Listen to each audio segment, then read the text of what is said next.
Okay, so the first book we have here is Dark Reunion by Stephen R. George. Now, I'm not gonna lie, this was a cover buy. And Stephen R. George is an author that I have a few books of, and I was like, you know what? He probably is a good author, who knows? I'm looking forward to reading him, though, so don't give me any spoilers if he's bad or good, you know? Actually, no, do that. If he's bad, let me know. If he's good, let me know. I think he's gonna be good, but, you know, you never know. But, this is Dark Reunion by Stephen R. George. Did I say his name right? Yeah, I think I did. It says right here at the top, the small town secret masked a legacy of evil. Masked. I can't say that word. So let me read the synopsis. No escape, or escape as Dora would, or Dory? Not Dora. What am I saying? It's Dora! Let's do this. Andrea Wilson hoped that moving to Marissa, Minnesota, would keep her family together. Perhaps the peace and quiet would heal her marriage and mend the rift between her husband and son. But from the moment she set foot in the quaint town square, she sensed a danger in the air, a strangeness in the people. And somehow she knew that fate had brought her family to Marissa for a reason. No mercy. For young Peter Wilson, coming from Marissa was like coming home to a place he'd never seen. The forest beckoned him to its secret places. Ew. The townspeople welcomed him to hidden smiles. But what Peter didn't know was that the ancient people of Marissa had very definitive, wow, I am struggling. Definite plans for him, for he would be the instrument of their awakening and their terrible vengeance. That's kind of a spoiler, don't you think? Anyways, this book, I feel like that's a major spoiler. I feel like that's something that he didn't want everyone to know while reading this book, but I guess usually the authors don't usually choose the synopsises or synopses. I don't know. This book came out in 1990. Wow. It's an old book. And what's the other books he owns? I gotta remember what books I have. Well, I don't have... Well, I might have Brainchild. But I don't have the other books. Anyways, next book we have is an awesome book by an awesome author. I don't know, actually. I don't know if this book's good or if the author's great. I've never read them, but, you know, I met them at the convention in Scares the Care last year, and they're a very nice person. So I'm really hoping their work is good, because I've already bought this book and 2 other signed books, I believe. So I'm hoping that this is a good book, and I can see my thumbprints from when I held it earlier. It's all over. It's a matte cover, so you can see a bunch of fingerprints on it. I'm sorry, but honestly, the quality of this video is not really great, so I don't think you'll see it anyways. But Laurel Hightower, her book that I own right now in my hand is called Below. And yes, that is the Mothman. Aren't you excited about that? I know I am. Because, man, Mothman is one of the coolest cryptids there is. Hands down, cooler than Bigfoot. Not as well known as Bigfoot, but cooler than Bigfoot. Cooler than the Loch Ness Monster. Again, not as well known, but cooler, you know. And not, you know, cooler than the Jersey Devil, but again, not as well known.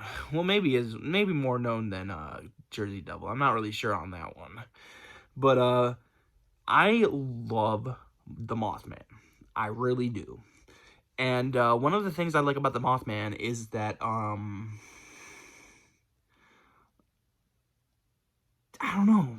I can't really pinpoint my most favorite thing. He's just so mysterious, you know? He's mysterious. Very mysterious. Mysterious. Anyways, The Mothman, I recently listened to a horror story over on Chilling Tales for Dark Nights, which is, by the way, a really good narration channel. If you like horror stories narrated to you, go watch their channel. I was about to say go watch their fucking channel, but I was like, I'll keep it PG. The irony of that, that goes out the window. Anyways, since I'm dropping F-bombs, looks like a fucking good book. This is by Laurel Hightower. This is Below. That's the Mothman. I think we already been through this. Is anyone having deja vu? But, yeah, that's the Mothman. He's a very scary creature from, I think, Point Pleasant. And there was, like, a bridge that fell down there a long time ago. And, yeah. So, yeah. Yeah, this is a book about the Mothman. And, that's just enough to be excited for, you know? I mean, that sounds like an amazing premise. Anything around the Mothman has to be a good book. Hands down. Like, there's no debating. A story about Mothman, very good. Automatically. You win. You win. You have my money. I don't care what it is. You have my money. I'm like Fry from Futurama in that one episode where the guy's like trying to trick him into selling something, and then he's like, buy this, and he goes, take my money. That's one of my favorite lines in that show, and I share that gif all the time. Who calls it a gif and who calls it a gif? Let's start a debate in the comments. Anyways, the Mothman, anything in the Mothman is really cool, you know. It's a cryptid, one of the most legendary cryptids. Cryptids? What up, my crypts? Yeah, oh, I should read the synopsis, shouldn't I? Okay, let's read the synopsis, alright? Here we go. How far would you go to help a stranger? I probably don't know about that one. That's a good question, though. While driving through the mountains of West Virginia during a late-night snowstorm, a recently divorced woman experiences bizarre electrical problems, leaving her with little choice but to place her trust with a charismatic truck driver. But when an unexplainable creature with haunting red eyes gets between them, she is forced to make one of the toughest decisions of her life. Will she abandon the stranger who kept her safe? Or will she climb down below, where reality has shape-shifted into a living nightmare? Buckle your seatbelt because this baby accelerates. Chris Sorensen, author of The Nightmare Room.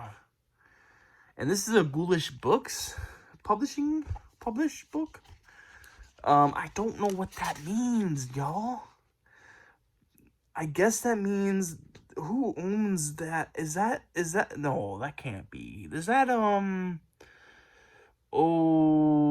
Max Booths the third? Is that, Trevor Henderson did the cover? Oh my god. That does look like a Trevor Henderson cover. Wow. No wonder why I like this cover so much. That's one of my favorite artists online is Trevor Henderson. Am I saying his name right? I just call him Trev.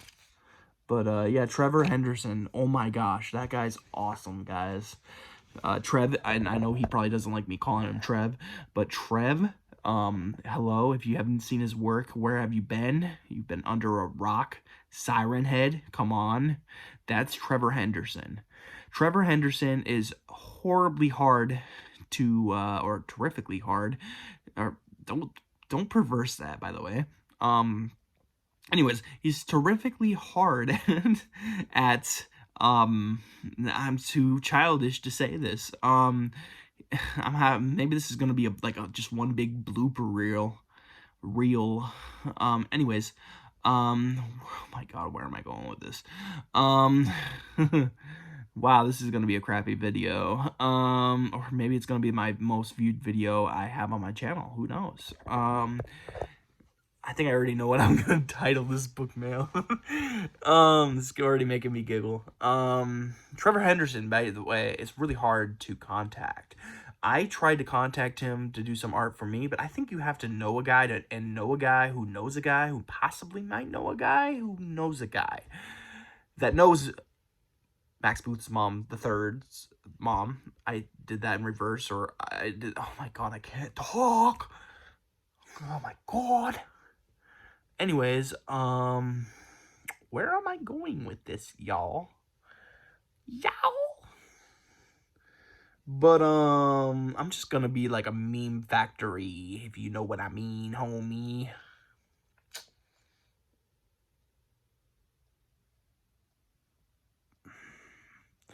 This has been Not Sober Nick coming at you over at Spooky Noodles channel. By the way, my name is Spooky Noodles. If you don't know who I am, my name is Nicholas Gray.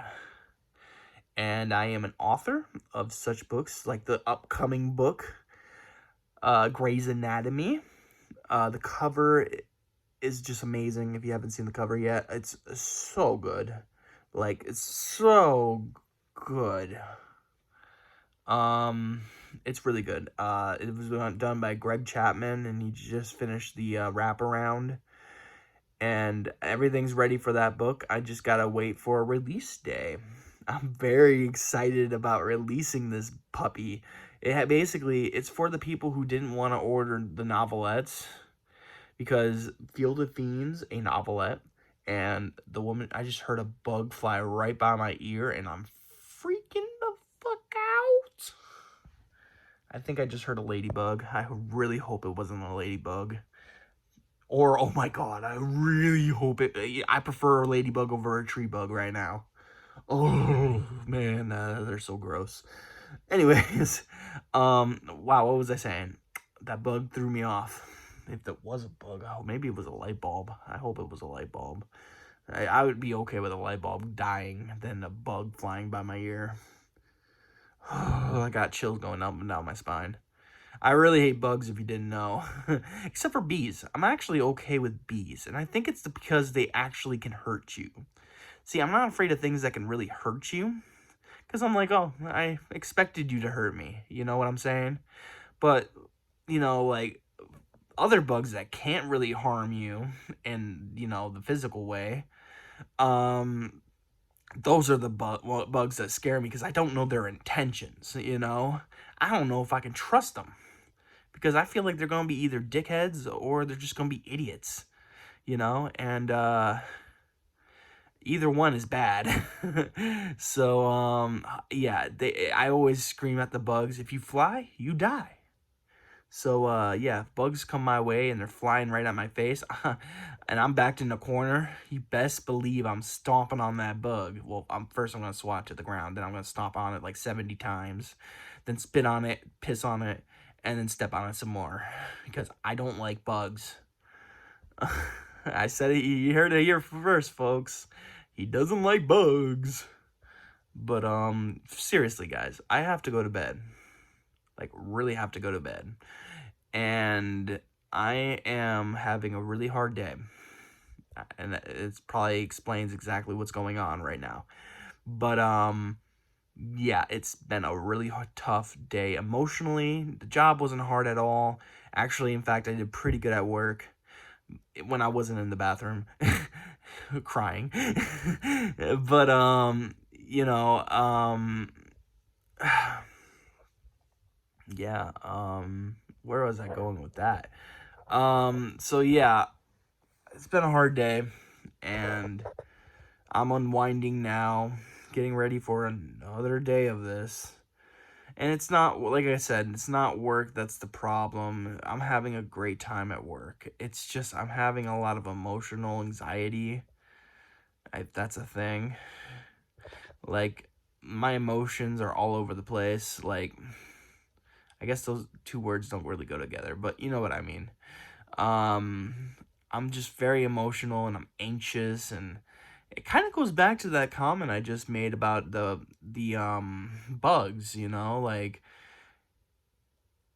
if I date a girl that I know is gonna hurt my feelings, then I'm more likely to be able to be around them, you know, because, like, I know their intentions for me are bad, but at least I know their intentions. You know what I'm saying?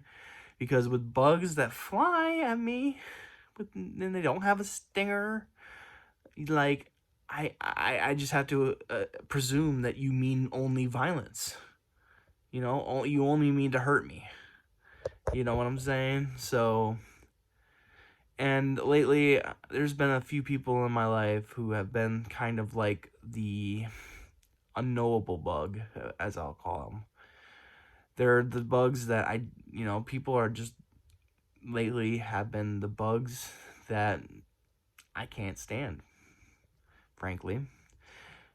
And you don't know if it's a bug that can harm you the first time you meet it. You know what I'm saying? You have to research that shit, until you find out if the bug is dangerous or not. You know what I'm saying? So this whole bug thing is just one big metaphor. Hopefully you're keeping up. But honestly, I hope you guys are having a great day. I really do. Or at least had a great day, depending on where you're from. I heard that bug. It sounds like a freaking birds in here, man. Hate them. Hate them. I'm telling you. I mean, I'm pretty sure tree bugs can probably bite you. They're not freaking beetles, though. But, like, I'm pretty sure they have some sort of pincers in their mouth or something. Or I guess you'd call those mandibles. But it doesn't matter to me. They fly, they die, basically, except for bees. I don't know why I'm okay with bees. I really don't. I should not be okay with bees. I've explained it, but even I don't understand the explanation. You know what I'm saying? Because it's just a little outrageous. Because if you're afraid of, like, a ladybug, automatically you should be afraid of a bee. That's not how it works with me, though. In fact, I love bees, almost to the point where I could be a beekeeper if it wasn't for the sound. And that's what gets me about bugs, is the sound usually is what is bothersome to me. But if I know the bug's intentions is not to go by my ear when I'm freaking eating or something, then okay. Usually bees are nice and not assholes, unless they're like yellow jackets or something. Those are assholes. Fuck them. But, yeah. Honeybees, cool with me. You know what I'm saying? Honeybees, cool with me.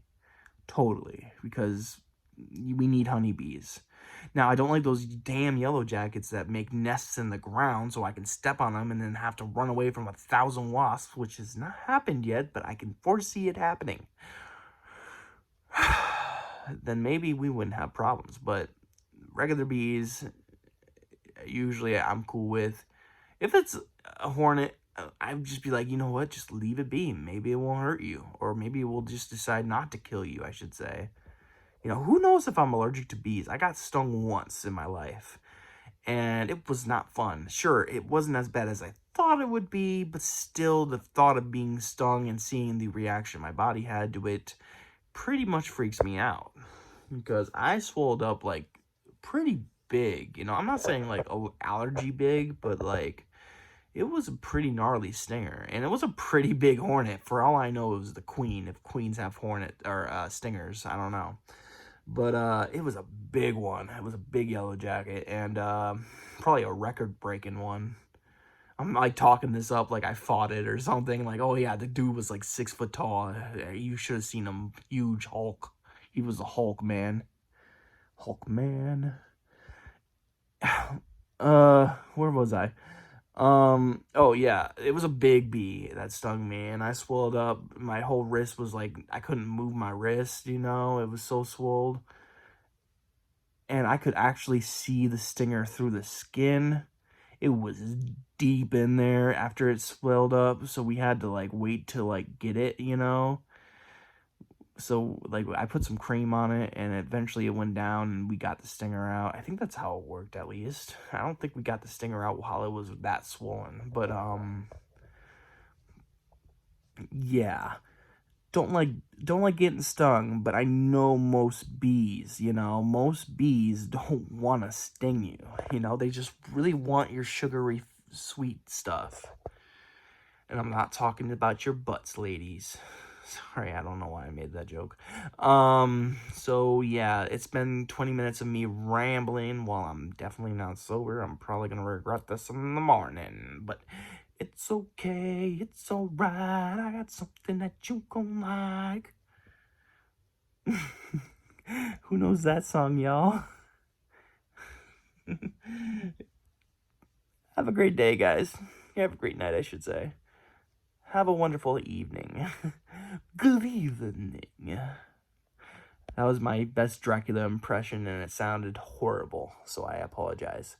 Good evening. It still sounds bad. Anyways, whatever that voice was. I was actually trying to do a Scooby, but then I decided to try to do Pennywise halfway through it, and it just kind of came out as a Scooby-Doo Pennywise, so I apologize. Ooh, that rhymed. Pennywise, I apologize. I will blow your mind. Anyways, have a wonderful day, guys. Or I forgot how to do my outros. Hold on. I hope you have a great day and a spooky night. I'll catch you in the next video, guys. Peace out.